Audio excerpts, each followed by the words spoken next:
Hello friends, welcome to DBase cloud. मेरा नाम भाविंद्र रघुवंशी है और ये जो वीडियो लेक्चर सीरीज़ है ये Java programming, core Java programming के लिए मैं पूरी सीरीज़ तैयार कर रहा हूँ। आज हमारा ये जो लेक्चर है ये इस सीरीज़ का पहला लेक्चर है और इस पहले लेक्चर में मैं आपको बहुत सारी छोटी छोटी बातें बताने वाला हूँ जो जावा प्रोग्रामिंग सीखने से पहले आपको अगर मालूम होगी तो आपके लिए बहुत आसान हो जाएगा। राइट, आज की क्लास से हम कोई प्रोग्रामिंग तो स्टार्ट नहीं करने वाले हैं, लेकिन हम कुछ ऐसी चीज़ों को समझेंगे जो हमारे को आगे बहुत हेल्प करने वाली हैं। तो मैंने इसके लिए कुछ सेट ऑफ क्वेश्चंस बनाए। मैंने 5 क्वेश्चंस डिसाइड करे हैं जिनका आंसर अगर आपको मिल जाए तो नेक्स्ट लेक्चर जो है वो थोड़ा सा इजी हो जाएगा। नेक्स्ट लेक्चर नहीं, आगे सब कुछ बहुत इजी हो जाएगा आपको। बहुत सिंपल क्वेश्चंस हैं, ऐसा कुछ नहीं कि बड़े डिफ़िकल्ट कुछ क्वेश्चंस हैं। जनरल चीज़ें जो आपको मालूम होना चाहिए जावा प्रोग्रामिंग सीखने के लिए वो मैंने यहाँ पर क्वेश्चंस के फॉर्म में रखी हुई हैं और ये है वो 5 क्वेश्चंस। सबसे पहला क्वेश्चन है कि ये कोर जावा जो आप सीख रहे हैं ये कोर जावा होता क्या है। Right, what is core Java. देखिए, जो जावा सन माइक्रो सिस्टम्स जिसको अभी ऑरेकल कॉरपोरेशन ने एक्वायर कर लिया है, इन्होंने जावा के 3 एडिशंस रिलीज करे थे। राइट, वो जो कि कुछ इस तरह से है। एक है J2SE, J2ME और J2EE। J2SE यानी जावा टू स्टैंडर्ड एडिशन, इसका जनरली यूज़ होता है डेस्कटॉप बेस्ड एप्लीकेशंस बनाने के लिए। डेस्कटॉप बेस्ड एप्लीकेशन यानी स्टैंड अलोन एप्लीकेशंस जिनको आप डेस्कटॉप पे इंस्टॉल करते हैं और फिर आप डेस्कटॉप से उनको यूज़ करते हैं, और जिस डेस्कटॉप पे इनको इंस्टॉल करते हैं जनरली उसी डेस्कटॉप से हम इनको यूज़ करते हैं। और J2ME का यूज़ करके हम मोबाइल बेस्ड एप्लीकेशंस बनाने के लिए यूज़ करते हैं। स्मॉल डिवाइसेस के लिए, टीवी के लिए कोई एप्लीकेशन बनानी है, राइट, एम्बेडेड सिस्टम एप्लीकेशंस बनानी है तो इसके लिए J2ME का यूज़ करते हैं। और बहुत सारी एप्लीकेशंस आपने देखी होंगी जिनको हम सर्वर पे इंस्टॉल करते हैं, क्लाइंट सर्वर एप्लीकेशंस, उनके लिए J2EE का यूज़ करते हैं। J2EE Java to enterprise edition. तो ये 3 जावा के एडिशंस अवेलेबल हैं। इसमें से जो J2SE है इसको ही बोलते हैं कोर जावा। तो कोर जावा जो टर्म है वो ऑफिशियल टर्म नहीं है, ऑफिशियल टर्म है J2SE। तो इसलिए मैं रिकमेंड करूंगा कि कभी अगर आप सीवी में लिखें तो सीवी में आप कोर जावा ना लिखें। सीवी में अगर आप कोर जावा आपने सीखा है अपने रेज्यूम में तो आप उसको J2SE लिखें, ना कि कोर जावा। ठीक है, तो ऑफिशियल टर्म कोर जावा नहीं है, ऑफिशियल टर्म है J2SE। अब ये तो आपको समझ में आ गया कि कोर जावा क्या है। ठीक है, दूसरा क्वेश्चन ये है कि what should you know before learning core Java. आपको पहले से क्या आना चाहिए कोर जावा सीखने के लिए। इसका आंसर बड़ा इंटरेस्टिंग है।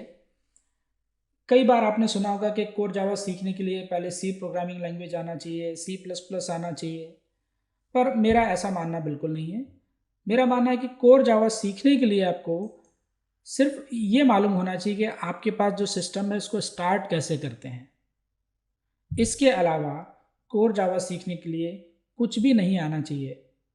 राइट, मेरे कहने का मतलब ये है कि कोर जावा कोई भी सीख सकता है, किसी भी लेवल पे स्टार्ट कर सकता है। आपने देखा होगा आजकल स्कूल में भी 10th 11th 12th में जो स्टूडेंट्स रहते हैं वो जावा के ऊपर बेस्ड एप्लीकेशंस को डेवलप करते हैं। राइट, तो किसी भी एज ग्रुप का कोई भी पर्सन, किसी भी बैकग्राउंड से, अगर आपकी ब्रांच CS है, EC है तो अच्छी बात है, नहीं है तो किसी भी कोई भी ब्रांच के अगर आप स्टूडेंट हैं आपको जावा प्रोग्रामिंग बड़े आसानी से सीख सकते हैं। जावा प्रोग्रामिंग बहुत ही ईजी है। राइट, ये आप खुद देखने वाले हैं आगे चल के जो लेक्चर हैं उसमें आप प्रोग्राम्स खुद मेरे साथ बनाएंगे। राइट, तो आपको सब कुछ अच्छे से समझ में आ गया, एक एक कंसेप्ट आपको क्लियर होने वाला है। तो डरने की बिल्कुल ज़रूरत नहीं है। कोर जावा सीखने के लिए अगर आपने कंप्यूटर स्टार्ट करना सीख लिया तो वो बहुत है, उससे ज़्यादा कुछ नहीं आना चाहिए। तीसरा जो क्वेश्चन है वो ये है कि what types of applications we can develop using Java. हम जावा का यूज़ करके किस तरह की एप्लीकेशंस को बना सकते हैं। तो जावा का यूज़ करके आप जो एप्लीकेशंस बना सकते हैं वो आप स्टैंड अलोन एप्लीकेशंस बना सकते हैं, जिसकी मैंने पहले भी बात करी, यानी डेस्कटॉप बेस्ड एप्लीकेशन बना सकते हैं, वेब बेस्ड एप्लीकेशंस बना सकते हैं, एंटरप्राइज एप्लीकेशंस बना सकते हैं। For example payroll management system हुआ, एम्प्लॉय मैनेजमेंट सिस्टम हुआ, लाइब्रेरी मैनेजमेंट सिस्टम हुआ, और इसके अलावा मोबाइल एप्लीकेशंस बना सकते हैं। तो इस तरह की बहुत सारी एप्लीकेशंस आप जावा का यूज़ करके बना सकते हैं। फिर अब हम बार बार बात कर रहे हैं एप्लीकेशन एप्लीकेशन एप्लीकेशन, तो एक्चुअल में ये एप्लीकेशन है क्या, और क्या ऐसा कौन सा कंपोनेंट है बेसिकली जो जावा से हम डेवलप करेंगे किसी भी एप्लीकेशन में, ऐसा कौन सा कंपोनेंट है जो हम जावा का यूज़ करके डेवलप करने वाले हैं।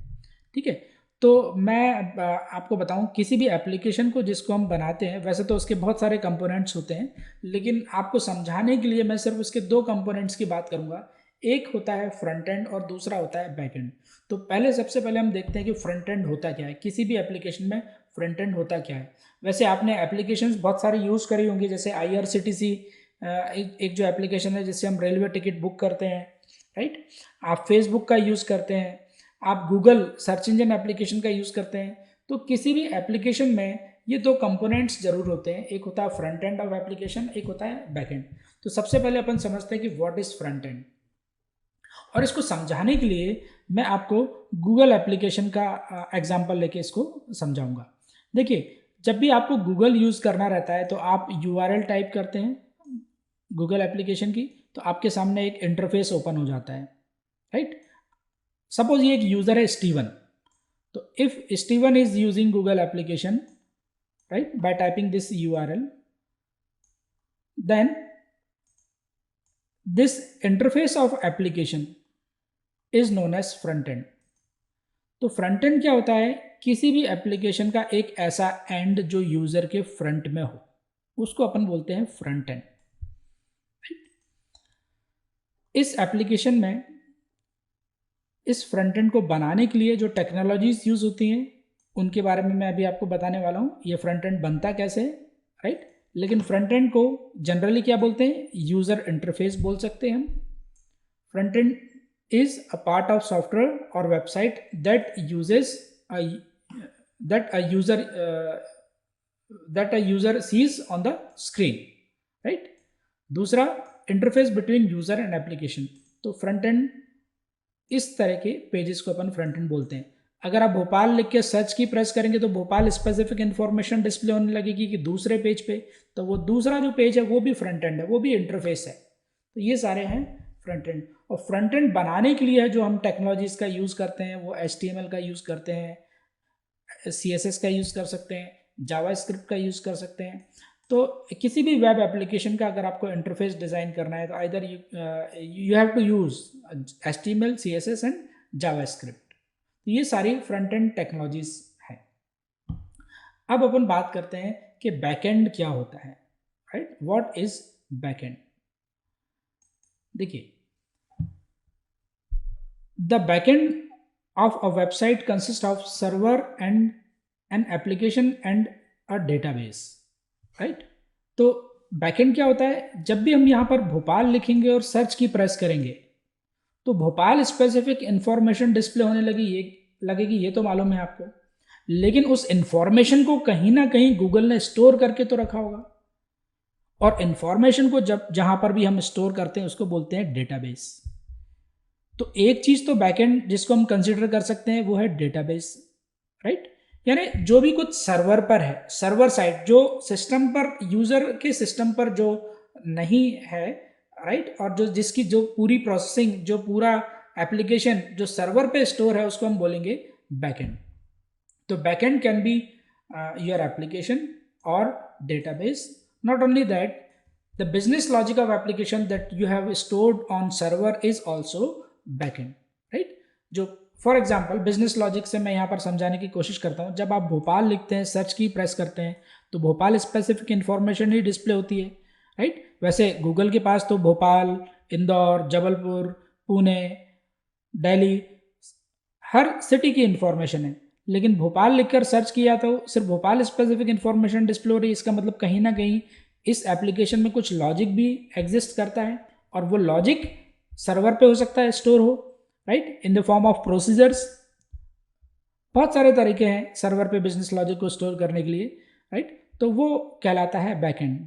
जो भी कुछ सर्वर पे है, एप्लीकेशन का वो कंपोनेंट जो सर्वर पे है उसको हम बोलते हैं बैकएंड, राइट। वैसे मैं ये जो डेफिनेशन बता रहा हूँ ये पूरी तरह से एक्यूरेट नहीं है, लेकिन अब आपको मैं उतना डिटेल में यहाँ पर नहीं समझाना चाह रहा, इसलिए मैंने थोड़ा बहुत हल्का फुल्का आपको नॉलेज हो जाए कि एप्लीकेशन में फ्रंट एंड किसको बोलेंगे और बैक एंड किसको बोलेंगे, राइट।